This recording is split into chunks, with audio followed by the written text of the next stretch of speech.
Bonjour et bienvenue dans cette vidéo. Aujourd'hui, on va comparer le Fujifilm X4 et le Fujifilm X-S10. En fait, de prime abord, quand on les regarde de loin, on a l'impression d'avoir affaire à deux appareils photo complètement différents et on va se rendre compte dans cette vidéo qu'ils ont énormément de choses en commun et je vais vous aider à comprendre qu'est-ce qui les distingue.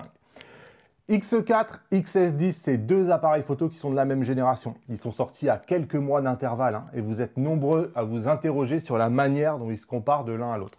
En fait, malgré des boîtiers qui sont complètement différents, c'est quasiment les mêmes appareils photo. Alors ici, je vous ai mis le XS10 ici.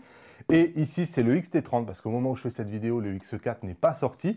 Mais le XT30 se compare assez favorablement en termes de taille par rapport au X4, qui est encore un peu plus petit que le XE4. A noter que j'ai mis le même objectif de kit que celui qui est vendu avec le X4. Donc c'est la version 2, mais il fait exactement la même taille. Donc tout ça pour vous donner un peu des idées en termes de comparatif. Et j'ai l'iPad ici pour vous montrer un peu à quoi ressemble le X4. Alors, la première grosse différence entre ces deux boîtiers, c'est la forme du boîtier. Le X4, il peut être vu comme une version à objectif interchangeable de l'appareil photo compact X100V. Le propos du X4, c'est d'offrir une compacité qui est maximale pour un capteur APS-C et un poids qui, lui, est minimal. C'est vraiment la chose à comprendre. C'est la philosophie du X4 d'être petit et d'être léger. Et le revers de la médaille, un peu comme ce XT30, mais il est encore plus petit que ce XT30, le revers de la médaille, c'est que on a une prise en main qui n'est pas terrible. Alors ici, comme sur le XT30, on avait un mini grip, ce n'est pas du tout le cas. Sur le X4, on a un appareil photo qui est 100% lisse, donc avec une prise en main qui n'est pas terrible. C'est pas grave avec un petit objectif comme il est vendu, mais c'est beaucoup plus difficile si vous mettez des gros objectifs comme celui-ci, des objectifs qui vont être polyvalents. Et voilà, ça c'est à savoir. Prise en main qui peut être assez difficile sur des gros objectifs. Le X4, c'est un boîtier qui va être plutôt à l'aise avec des petits objectifs ou avec des focales fixes. De son côté, le XS10, lui, c'est une philosophie qui est complètement différente. C'est une des plus grosses poignées de la gamme de chez Fujifilm. Clairement, on a un boîtier qui est à la fois compact, parce qu'on n'est pas sur un gros boîtier avec le XS10, mais avec une grosse poignée qui, même si vous lui mettez des objectifs qui sont un peu assez gros, assez lourds, ça reste confortable. Et donc, vous allez pouvoir l'associer avec n'importe quel objectif de la gamme tout en restant confortable. Ce n'est pas le cas du X4, évidemment, vous pouvez mettre n'importe quel objectif sur le X4, mais le fait qu'il n'ait pas de grip, qu'il soit tout petit, qu'il soit très léger, ça va rapidement créer un déséquilibre en fait du boîtier. L'autre grosse différence, c'est l'ergonomie qui est proposée. Vous avez une ergonomie PASM classique, comme 95% des boîtiers du marché sur le XS10. Concrètement, c'est cette molette des modes que vous voyez ici avec les modes PASM. Tous les réflexes marchent comme ça. Si vous avez eu des boîtiers d'autres marques, c'est vraiment un grand classique et vous n'allez pas du tout être en terrain inconnu. De l'autre côté, le X4, lui, il adopte les contrôles type Fujifilm. Les contrôles type Fujifilm, c'est des bagues comme ça, sur lesquelles vous allez pouvoir avoir une bague qui va vous permettre de contrôler la vitesse. Sur l'objectif, vous avez les bagues qui permettent de contrôler l'ouverture. Ça, c'est vraiment la philosophie Fujifilm de ne pas penser en termes de mode, mais de penser en termes du triangle d'exposition et d'avoir une bague pour les ISO idéalement, pour la vitesse et pour l'ouverture. Bref, c'est une manière de penser un peu différente. D'un côté, il y a vraiment la manière de penser Fuji et de l'autre, il y a la manière de penser classique du marché avec les modes PASM. Entre nous, les deux manières de penser aboutissent exactement au même résultat. C'est juste une question de préférence personnelle. Personnellement, moi j'aime beaucoup la philosophie avec les bagues et les molettes de chez Fujifilm. Mais franchement, j'avoue que l'ergonomie PASM est tout aussi efficace et je l'utilise. Je passe de l'une à l'autre de manière complètement indifférente. Alors, est-ce que vous verrez une différence sur vos photos si vous prenez un XS10 ou un X4? Est-ce que l'un va faire des photos meilleures que l'autre? Eh bien non. En fait, ils vont produire exactement les mêmes photos. Il faut bien comprendre qu'à l'intérieur de ces boîtiers différents, c'est exactement la même chose. Vous avez dans les deux le même capteur, 26 millions de pixels, BSI X-Trans 4. C'est le même que vous allez trouver sur les modèles haut de gamme comme le XT4 ou le X Pro 3. Ils ont d'ailleurs tous le même processeur, X Processeur 4. Donc en termes d'autofocus et d'ISO, franchement, c'est les mêmes appareils photo, ils vont faire les mêmes photos, hein. Et quand je dis photo, c'est les vidéos aussi. En vidéo, c'est match égal entre un X4 et un XS10. Vous allez avoir de la 4K, 25, 30 fps, sans crop, 4.2.0 8 bits, 4.2.2 10 bits en externe. Vous allez avoir du bitrate qui monte jusqu'à 200 Mbps, le F-Log, les zebras, le ralenti, 1080p, 240 fps, Etherna. Tout ça, c'est strictement la même chose. Donc photo, vidéo, en définitive, c'est très semblable. Les composants à l'intérieur sont strictement les mêmes. C'est que l'enrobage qui change. Les ports aussi sont strictement les mêmes, hein. Vous allez retrouver les mêmes ports sur un XS10 ou sur un XE4. Aucun des deux n'a la tropicalisation. Donc là aussi, c'est pareil. Une petite différence, c'est que sur le XS10, vous allez avoir un flash intégré qui est ici. Sur le XE4, comme vous êtes sur un appareil photo qui est le plus compact possible et qui est tout plat, évidemment, vous n'avez pas de flash intégré. Alors, au milieu de tout ça qui est strictement pareil, vous avez une grosse différence qui va justifier la différence de taille entre un XE4 et un XS10. C'est la stabilisation du capteur. Sur le XS10, vous avez un capteur stabilisé, tandis que sur le XE4, vous avez un capteur qui est non stabilisé. Si vous vous demandez si c'est important pour vous, la stabilisation. Personnellement, je dirais qu'en vidéo, c'est très utile car vous allez faire des vidéos sans à-coups et franchement, ça fait la différence en termes de rendu. En photo, ça peut être utile en basse lumière, mais franchement, dans la majorité des cas, on s'en passe et vos photos ne verront pas la différence. De même, vous avez une différence en termes de viseur. Sachez que le viseur, lui, c'est strictement le même. Dans ces boîtiers-là, même viseur. C'est-à-dire que vous avez un viseur qui est assez petit, qui est inconfortable si vous portez des lunettes. Mais sa position varie. D'un côté, vous avez le viseur au centre, de l'autre côté, vous avez le viseur sur le côté. Cette position du viseur, elle peut être jugée importante, hein. La position sur le côté, telle que là, le X4, ça permet d'avoir un œil libre. Ici, vous voyez, j'ai mon deuxième œil qui est libre ici. Ça vous permet de prévoir l'action. Ça vous évite aussi d'avoir le nez qui est écrasé sur l'écran. Il y a certains qui trouvent plus agréable, hein, d'avoir ce style de visée-là et qui ne jurent que par elle.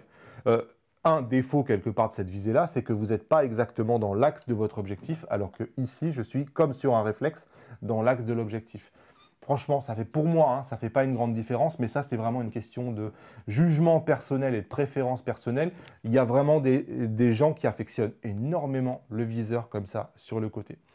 Les deux appareils photo ont un écran qui est retournable, donc qui permet de se voir, mais pas exactement de la même façon. Sur le X4, vous allez avoir un écran qui va se retourner vers le haut, comme je vous montre ici. Donc vous voyez ici, hop, on va voir l'écran sur le dessus. Sur le XS10, c'est pas du tout comme ça. Vous avez un écran qui va être retournable sur le côté. Et je peux pivoter dans tous les angles mon écran. C'est clairement un écran qui est beaucoup plus polyvalent sur le XS10 qu'il ne l'est sur le X4.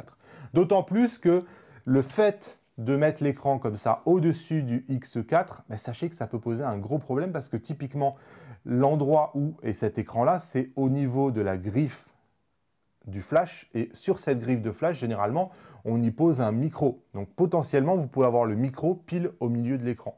Donc ça va vraiment dépendre de votre utilisation, mais sachez que voilà, en termes d'écran, l'écran du XS10 est mieux articulé et paraît beaucoup plus polyvalent.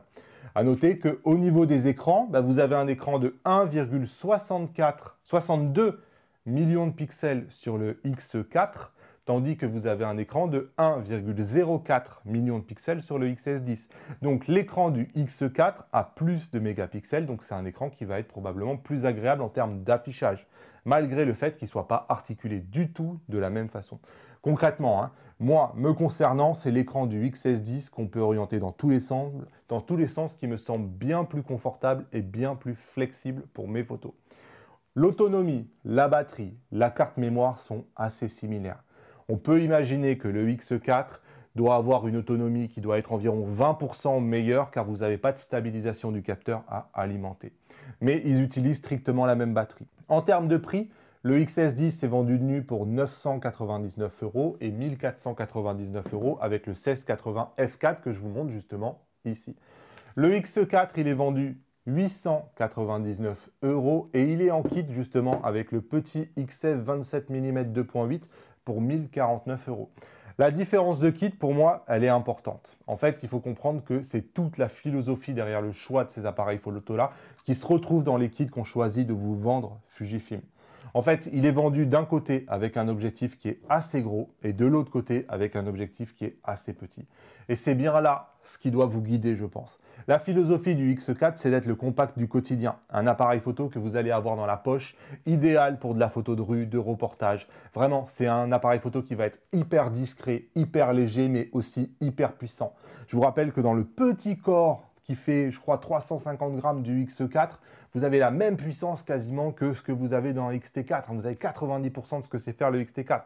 Ce qu'il ne sait pas faire en définitive, c'est parce que comme on est dans un petit corps, il va chauffer plus vite et donc les fonctionnalités sont désactivées, mais vous avez quasiment le même processeur et quasiment le même capteur.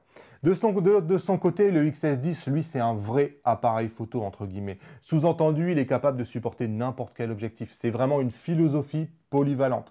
On peut l'associer avec même les plus gros zooms de la gamme professionnelle. On a un capteur qui est stabilisé. Ça, clairement, le capteur stabilisé, c'est ce qui fait vraiment la différence par rapport au X4. On a un écran sur rotule qui va le rendre encore plus polyvalent. On a vraiment un appareil photo où, personnellement, pour faire des choses un peu plus sérieuses, pour faire des vrais shootings, pour l'emmener faire des sorties, je vais être plus à l'aise avec un X1610 que je vais bien avoir en main, plutôt qu'avec un tout petit compact. Mais ça, c'est vraiment... Qu'est-ce que vous cherchez? Est-ce que vous cherchez l'appareil photo du quotidien ou est-ce que vous cherchez l'appareil photo plus polyvalent, plus gros, mais aussi plus confortable? Ça, c'est vraiment à vous de choisir. Vous aurez noté ici que j'ai sorti le XT30 et ce n'est pas par hasard que je sors le XT30 parce qu'un autre appareil photo auquel on pourrait confronter le X4 et le XS10, c'est vraiment le XT30. En fait, il y a très peu de différence entre le XT30 et le XE4. Et aujourd'hui, le XT30, il a baissé de prix et c'est un appareil photo que vous allez retrouver très bon marché et même sur le marché de l'occasion. Sachez qu'il y a très peu de différence entre ces boîtiers-là. Vous allez avoir quasiment le même capteur, les mêmes ISO, la même vidéo, tout est pareil. C'est d'ailleurs souvent comme ça chez Fuji. On partage les composants dans des emballages différents, mais derrière les boîtiers et les photos sont strictement les mêmes. Alors oui, le XT30 n'a pas la dernière génération d'autofocus qu'a le X4. Il y a quelques simulations de films qui n'ont jamais été mises sur le XT30 puisqu'il n'a pas été mis à jour. Mais pour le reste, la majorité du grand public qui choperait un XT30, il ne verrait aucune différence sur ses photos par rapport à un X4. Ça, c'est vraiment quelque chose aussi que vous devez avoir en tête. Ce XT30, aujourd'hui, il a un mini grip qui en plus le rend un tout petit peu plus confortable qu'un X4. Bref, bon courage pour choisir. Il y a vraiment si peu qui les distingue, que ça devient vraiment un casse-tête. Mais on peut se dire aussi qu'il est impossible de se tromper en hésitant entre ces appareils photo-là, car c'est tous des excellents appareils photo. Dites-moi en commentaire, est-ce que j'ai oublié quelque chose? Qu'est-ce que vous choisiriez, vous, entre un XS10 et un X4? N'oubliez pas le guide de démarrage du fugiste débutant. Si vous débarquez chez Fuji, vous avez le guide juste là. Et moi, je vous dis à bientôt dans une nouvelle vidéo. Salut!